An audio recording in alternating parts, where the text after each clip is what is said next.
2장 한나가 기도했다. 나 하나님 소식에 가슴이 터질 듯합니다.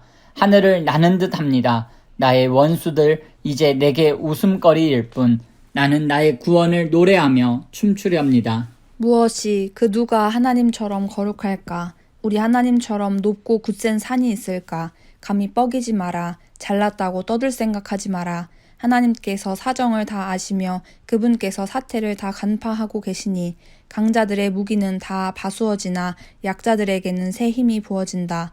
잘 먹고 잘 살던 자들은 길거리에 나앉아 찬밥을 구걸하나 배고팠던 이들은 상다리가 휘어져라 푸짐한 밥상을 받는다. 아이 못 낳던 여인의 집이 아이들로 바글바글하고 자식 많던 여인 곁에는 지금 아무도 없다. 하나님께서 죽음을 내리시며 또 생명을 내리신다. 무덤까지 끌어내리시며 또다시 일으키신다. 하나님께서 가난을 주시며 또 부를 주신다. 그분께서 낮추시며 또 높이신다. 그분께서 궁핍한 이들을 다시 일으켜 세우신다. 지친 인생들에게 새 희망을 주시고 인생의 품위와 존엄을 회복시켜 주시며 그들을 빛나는 자리에 앉히신다. 땅의 기초를 놓으신 분이 바로 하나님이시기 때문이다. 그분께서 반석 같은 토대 위에 당신의 일을 펼치셨다. 당신께 충실한 벗들은 그 걸음걸음을 지켜주시지만 악인들은 캄캄한 곳을 걷다가 넘어지게 놔두신다. 인생살이가 기력에 달린 것이 아니니 하나님의 원수들은 벼락을 맞고 결단나리라. 그을린 파편들이 산을 이루리라. 하나님께서 온 땅에 만사를 바로잡아 주시리라. 당신의 왕에게 힘을 주시며 당신의 기름 부음 받은 이를 세상의 꼭대기에 우뚝 세우시리라. 엘가나는 라마에 있는 집으로 돌아갔다.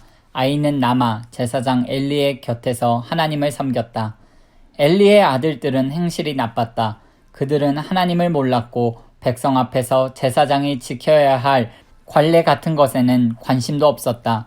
보통은 어떤 사람이 제물을 바치면 제사장의 종이 와서 고기를 삶고 있는 솥 안에 3살 갈고리를 넣어 무엇이든 갈고리에 걸려 나오는 것을 제사장의 몫으로 가져갔다.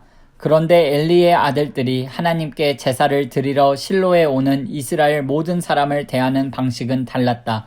사람들이 하나님께 지방을 태워 드리기도 전에 제사장의 종이 끼어들어 그 고기 얼마를 제사장님이 구워 먹게 내놓으시오. 제사장께서는 삶은 고기보다 덜 익힌 고기를 좋아하오 하고 말했다. 제사 드리던 사람이 먼저 하나님의 몫에 지방부터 태우고 나서 당신 마음대로 가져가시오 하면 종은 아니요, 지금 내놓으시오. 당신이 내놓지 않으면 내가 빼앗겠소 하고 요구했다. 이 젊은 종들은 하나님 앞에서 무서운 죄를 짓고 있었다. 하나님께 드리는 거룩한 제물을 더럽힌 것이다.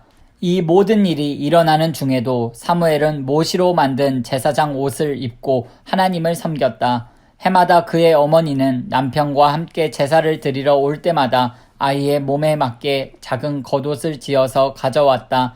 엘리는 엘가나와 그의 아내에게 이 아이를 하나님께 바쳤으니 하나님께서 두 분 사이에 이 아이를 대신할 자녀를 주시기를 바랍니다 하고 복을 빌어 주었고 부부는 이렇게 축복을 받고서 집으로 돌아가곤 했다. 하나님께서 특별한 은혜를 베풀어 주셔서 한나는 아들 셋과 딸 둘을 더 낳았다. 어린 사무엘은 성소에 있으면서 하나님과 함께 자라갔다. 엘리는 나이가 아주 많이 들었다. 그는 자기 아들들이 백성을 갈취하고 또 성소에서 돕는 여자들과 동침하고 있다는 소문을 들었다. 엘리는 아들들을 꾸짖었다. 이것이 도대체 어찌된 일이냐? 너희가 어찌하여 이런 일들을 벌이고 있느냐? 너희의 부패하고 악한 행실에 대한 이야기가 좀채 끊이지 않는구나. 내 아들들아, 이것은 옳지 않다. 내가 듣는 이 끔찍한 소문이 하나님의 백성 사이로 퍼져나가고 있다.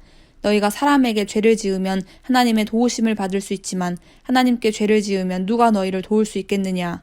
하지만 이미 불순종이 몸에 밴 아들들은 아버지의 말을 조금도 귀담아 듣지 않았다. 하나님께서는 더는 참지 못하시고 그들을 죽이기로 결정하셨다.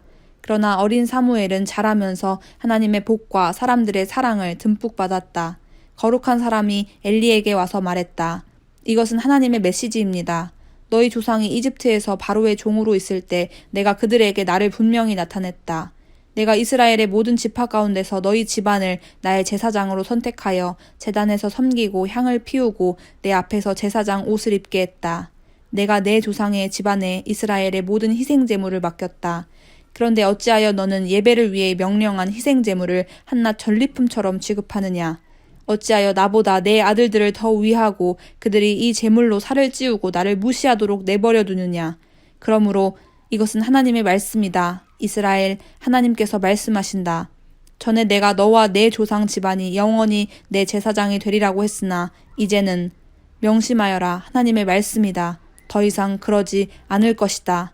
나는 나를 귀히 여기는 자를 귀히 여기고 나를 우습게 여기는 자를 수치스럽게 할 것이다. 경고를 잘 들어라. 머지않아 내가 내 집안뿐 아니라 내 후손의 집안까지 다 없애버릴 것이다. 내 집안에서 노년까지 살 자가 아무도 없을 것이다. 너는 내가 이스라엘에 행하는 선한 일들을 보겠으나 그것을 보고서 울 것이다. 내 집안에서 살아남아 그것을 누릴 자가 아무도 없을 것이기 때문이다. 내가 한 사람을 남겨두어 나의 제단에서 섬기게 하겠으나 눈물로 얼룩진 고단한 삶이 될 것이다. 내 집안 사람들은 모두 자기 수를 다 누리지 못하고 죽을 것이다. 내 두 아들 홈니와 비느하스에게 벌어질 일이 그 증거가 될 텐데 그 둘은 한날에 죽을 것이다. 그 후에 내가 나를 위해 참된 제사장을 세울 것이다. 그는 내가 원하는 일을 하고 내가 원하는 사람이 될 것이다. 나는 그의 지위를 견고히 할 것이고 그의 맡은 일을 기꺼이 감당하여 내 기름 부음 받은 자를 섬길 것이다. 내 집안에 살아남은 자들이 그에게 와서 입에 풀칠할 정도면 괜찮으니 제사장 일을 하게 해주십시오 하며 구걸하게 될 것이다.